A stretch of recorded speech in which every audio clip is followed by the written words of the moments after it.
actually care about the process. He just because he like when they just That's don't why he actually needs give a to hear shit. it. That's Yeah. why he needs to hear it. Hello, dude. Are you here to debate? Hey, good morning, Kanye. Yes, I am. What did you call me? Good morning, Kanye. Is that supposed to be a joke or something? You don't? No, never mind. What's up? Yeah, I'm here to debate. Okay. What's your name, age, and pronouns? My name's Justin. My age is 30, and my pronouns are he, him. Okay. What point do you disagree with? I was just curious if we could talk about trans men and women, or men and women. They are. Yeah. What's your disagreement with that? So, I guess I get hung up kind of on the difference between gender and sex, right? So the point you saying trans men and women are men and women, but also on top of that, it seems pretty obvious that you guys differentiate that trans men and women have different experiences than men and women. Is that correct? Well, yeah. No two people would have the same experiences. So Yeah, but trans we're men talking and about women. categories, not Yeah, specific trans people men and here. women would have different experiences than cis men and women, just like black men and women would have different experiences than white men and women. So I guess what makes them a man or a woman? Well, I believe gender to be when we're talking about like what gender is at its core, it's just a social construction that entails specific categorization based on what is typical in any given society uh, uh, to identifiers of the male or female sex, and that those identifiers aren't strict enough that they can only exist within those sex because typically they're like phenotypic identifiers. Um, so that if somebody is a trans woman, for example, if she aligns with her own schema on those identifiers, I would call her a woman, and vice versa if it's a trans man. So it's up to the individual person's interpretation of what a man and a woman and a trans man and a trans woman is, and whether they identify themselves with being a man or a woman. Well, all identity would be up to the specific person, yeah. So then doesn't it kind of make it arbitrary? So many things that we have socially are arbitrary. It being arbitrary doesn't mean anything. So I mean, if everything is arbitrary, not everything, I won't say that you said that, but if so, there's no root foundation to what a man and a woman is in your argument. No, because it's a social construction. So I would say social constructions don't have like objective roots to them. Okay. So then then how does sex differentiate, I guess, than gender? Male and female is what you would call the two sexes, obviously, I would assume. Yeah, sex is just going to be the biological features relating, at least in mammals, relating to whether or not you agree that we're sexually dimorphic or not. But it's just going to be the biological factors of our reproductive systems. Some people believe that we're a dimorphic species where we have two sexes. Some people, and actually the science seems to be leaning this way, believe that it's actually we can't be strictly dimorphic because of how varied sexual development is in people.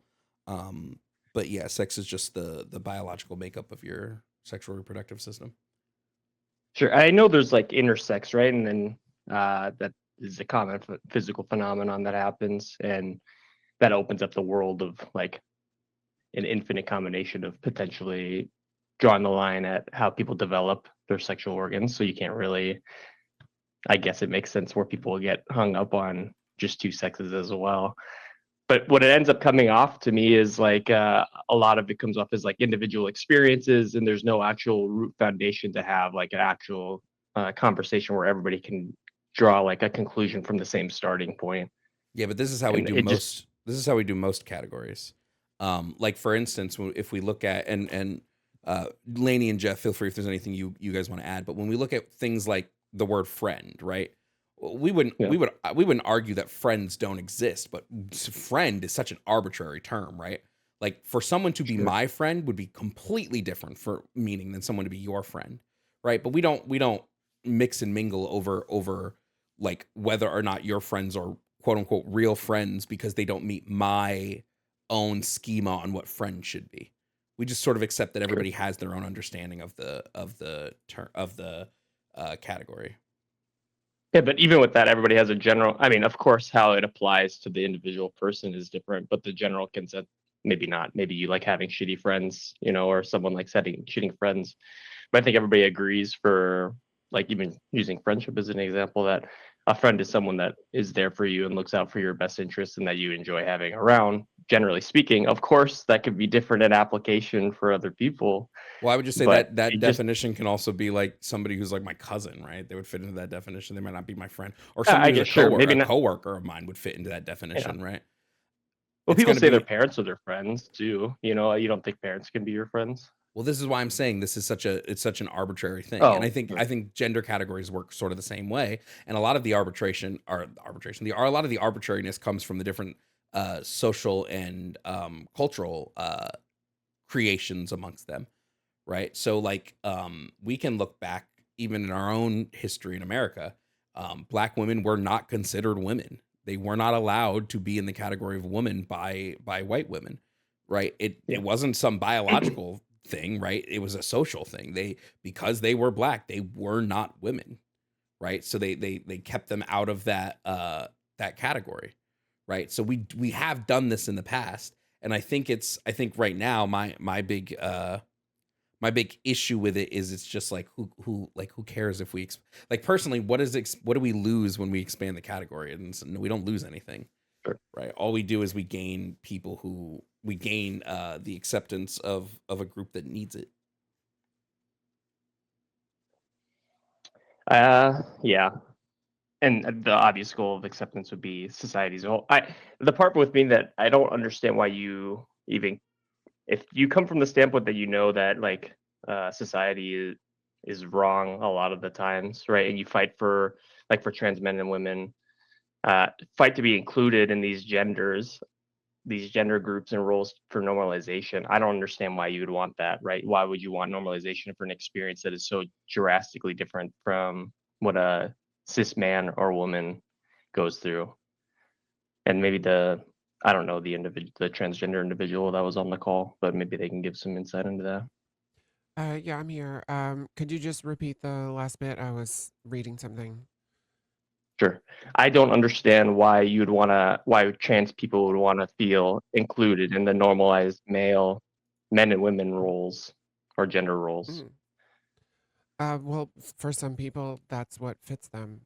Not everyone, though. That's why there are non-binary people as well, who neither of those boxes are very comfortable. So, and there are many cultures who have a more expansive idea of gender that have, um, more um, officially, for lack of a better word, designations of third and fourth genders. Um, and but in our society, we don't really have that. We've had these two boxes for a very long time. Mainly prescribed by, Christian beliefs, or sort of modified Christian beliefs. And Here in the Western world, at least in America, you mean? yeah, exactly.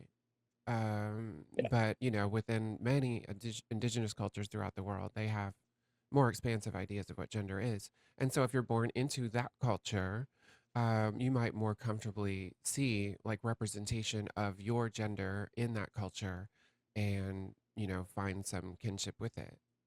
In this Okay. culture, for me growing up in the 80s, there were two boxes, right? And I didn't feel comfortable exactly in either of them growing up, but I didn't really have the words to explain that, and I didn't have any examples in front of me in order to understand myself better. Okay. And I'd only add one, I guess, last question is, since everybody's experience is so unique in mine, including mine, sorry. How do you, even like amongst transgender people, kind of like how you explained, like people even have multiple genders or third or fourth genders that they identify as.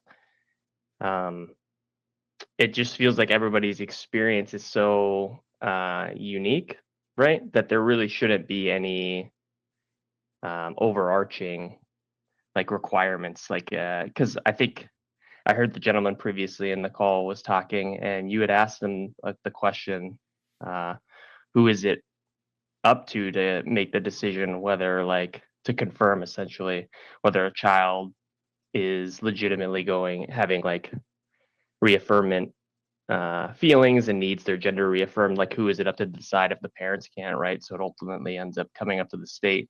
So how if everybody's experience is so unique, how is it going to be up to the state to confirm or deny in these situations who Well, it can wouldn't get be just gender like, I would reassignment hope surgery? not like, sorry, I wouldn't expect it to be like just a governing body putting a blanket provision over a bunch of individual people's medical care and Sure. psychological care. Like that would be, with the guidance of whatever medical professionals and psychological professionals are working with that individual, and then whoever is responsible for the guardianship of that child. Yeah. Exactly. But when like so say the child, like the scenario we come into now, right? The child wants gender reaffirming surgery, maybe the parents don't agree, right? And then it's up to the doctors, and then eventually the state has the last. If the parents don't agree, And they don't get it. That's what happens, like, in reality. Like, they oh, wouldn't they be just there don't in the get it. first Yeah, yeah, place. yeah. You know what I'm saying? They would never be taken to a Sure. therapist to talk about it. Like, that's what happens. Yeah, Yeah, but if I'm we assuming you would like some level of recourse for because these people are people, of course, right? And this is like a right that we're infringing upon them from denying their care even as a child, right? So there has to be some recourse. Yeah, there's not, though. Like, I mean, if a kid is, like, maybe 16, they could sue for emancipation, you Sure. know, And you would be at a okay. certain I'm age. assuming you'd be okay with that, right? Of Like a kid course. willing to go circumvent the Yeah. system, not the system, but like the doctors and kid and parents that are assuming to know the best for the kid, right? That Again, this this kid gender probably wouldn't have doctors. You know what I'm saying? Like in this case, like with regard to gender affirming care, if their parents are against sure. it, they're not getting that treatment Can because I the ask? That's doctor's true. not going to see a That makes child sense. without some sort of guardian's permission. Can I Yeah, it ask would a just be question? maybe potentially in the school. Yeah. What's up? Schools have no say over someone's medical treatment. Regardless of what Trump I, thinks, that doesn't happen. yeah, of course. But I'm saying you're acting like if a person, people that are, if what is happening to them is them getting denied this treatment, right? And they truly feel like that they want this treatment or they want to get their gender affirmed, right? You would think they would just stop. I mean, if they really cared that much, you would just stop because your parents said no. What? I don't understand what scenario you're asking about here. Well, you guys brought up the hypothetical scenario that a kid, if the parents weren't on board with it, that they wouldn't be able to seek what they're Right. Well, looking yeah. for, How gender how are reaffirming care. kids don't have medical autonomy, so how would they be able to do any of it? That's just the way our legal system works. Yeah, I'm asking if this is what you would support them having some level of autonomy over their own decision making regarding this. um, I don't know. I don't know. If I'd probably say if you're like 16 and up, I think you should have like some level of medical autonomy, but it would be Sure. very specific to like what you could do. There'd have to be like it would be like a very like it'd probably have to go through ethics boards based on like the things that they want to do. Like should like a 16-year-old be able to get like if we're talking strictly medical autonomy, right? Like let's say Yeah. should a 16-year-old be able to like get a boob job, right? Like to increase the size of their breasts. I don't know. Yeah. I don't know that this does any harm. So like, why would I say no? But like, if a 16-year-old is like, yo, I want to get like mass amounts of plastic surgery, I'd probably like, yeah, no, this probably isn't like in your best interest to do. And most Sure. doctors would not want to do that without a guardian's Yeah. permission. You know what I'm saying? Like most of them that follow ethical guidelines because the ethical guidelines state that like there has to be guardian involvement, you know. Or whether that guardian Sure. is the parents or not, that's, but again, that's a legal process. Who is the legal guardian of that child? Sure. I don't understand what you guys mean then by gender affirming care for minors. Like what you're just kind of asking for broader acceptance of it, so getting parents Yeah, more on because board what's and working with happening, the yeah, system, because what's working with happening the now system in red currently. states is that parents who are supportive of their trans kids are not allowed access to gender Sure. affirming care. Can I Yeah, ask a and question? you don't think? Yeah, of course. If I took every congressman's name and put it in a hat and grabbed one at random and asked that congressman what the diagnostic markers are for breast cancer, do you think they'd be, how much money would you bet that they'd answer correctly? 0, Okay. because they wouldn't answer If, correctly. if a child had like cancer and the parents said, nah, no chemo, nah, no, nothing, do you think the child should be able to like advocate for themselves to get treatment? Uh, in some way, for sure, of course. Okay. And What I'm if they pretty were sure there is, suffering right? That's from? where you would get a wh- doctor. That would be the whole point of the doctor, right? I love that answer. What if they were suffering from like depression, Yeah, and you had same a thing. parent They that would. didn't believe in depression? Sure. There's obviously no. You'd want to take them to a specialist, right? And then like a psychiatrist or a Yeah, but therapist. like if Same thing.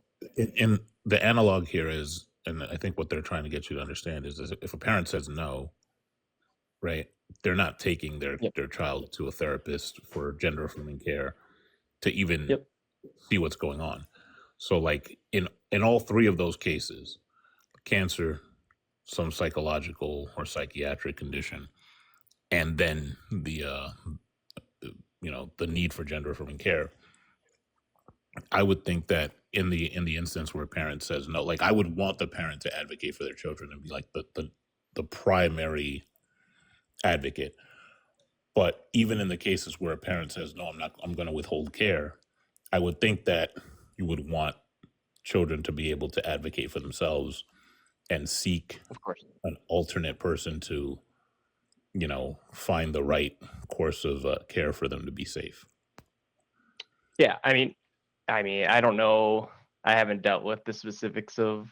I know there is religions and stuff that under religious pretenses that people are unwilling to do certain medical procedures because it goes against their religion, right? And that applies to families and their children. So parents do that to their kids currently, even for life-saving stuff, like life-saving procedures. So it's it's already happening for things not gender related or not depression related. So I What I understand would that there should be a recourse, but there already isn't. what I would say when it comes to like gender affirming care, it when it comes to parents of trans kids, they Mhm. have they play a benefit risk game here. Game's not the right Yeah, word, but they run a benefit risk analysis in their head, right? Is this treatment, are the positives of this treatment going to outweigh the negative harms? Are is the positives of this treatment going to outweigh the negative harm of this treatment? I believe the answer yeah, is typically yes when we look at like all the numbers surrounding it. The other thing to know about this is that like I think parents need to let their children be involved in this. I think they need to make these decisions by talking to their children, by talking to of their course. children's doctors, by talking to their children's counselors. And I think just saying blanket no, I'm not going to let my kid go through this is doing a disservice to the child and to you as a parent. Like like personally, I think you're going to do irreparable harm to your relationship with your child. Sure. I, the biggest, like you said, they do a pro con list essentially. What would you say, a cost benefit analysis essentially? Just a benefit risk analysis. Oh, benefit risk.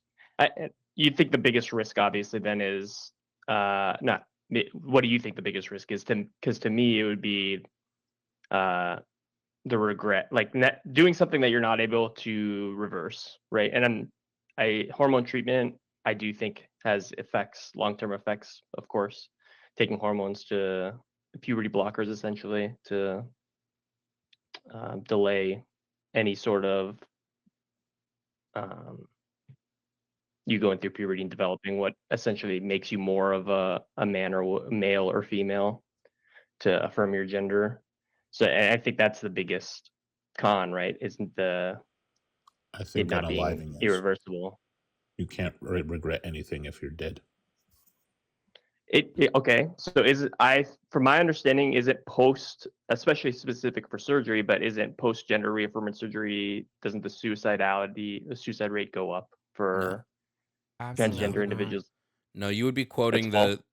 a Sweden cohort study that says that the rate of and this is a study from fucking years ago, but Okay. basically in the study they found that the rate of suicide amongst post-operative transgender individuals was higher than the General the population. general population. Yes, thank you, Lainey. Yeah, So exactly. it's only higher. It doesn't go up. It actually still decreases from what it was pre-op, but it's just higher than the Okay. general population. And when you look at studies that analyze why the trans suicide rate is so high, it's typically because of family and societal stigmatization. Sure. Okay. Yeah. So the Uh, treatment that helps, but it doesn't fix bigotry. sure. Okay. And we have That's the Yeah, to bottom line. that we makes have to sense. just really quick, we have to remember that like severe gender dysphoria is going to lead to other comorbidities that just treating the gender dysphoria won't treat those other comorbidities. So like because of severe gender dysphoria, you can develop anxiety, you can develop clinical depression and things like that. And now Sure. just treating the gender dysphoria isn't treating those things. So you still have those things you have to grapple with. Yeah, and I would assume a lot of those also tie into the uh, people not accepting it as a norm, right? Yeah, Like societal for sure. Like, acceptance, so, so but forth. but you can still have like, say for instance, like I have had, hormone replacement, and I have had, some surgical procedures to bring my, you know, my primary and secondary sex characteristics more in line with my gender. But there are some things that I can't fix, right? Sure. And through any of those means, and so I still have some amount of gender dysphoria, but it has been reduced greatly. Okay. Okay, cool. So I just there's, wanted to hop in here because I never get to talk to individuals with your viewpoint where I live. So I never actually get to have a conversation coming from people that have lived experiences. So I appreciate you guys having, or you people having me on the call. yeah, thank you For for sure. listening. Thanks.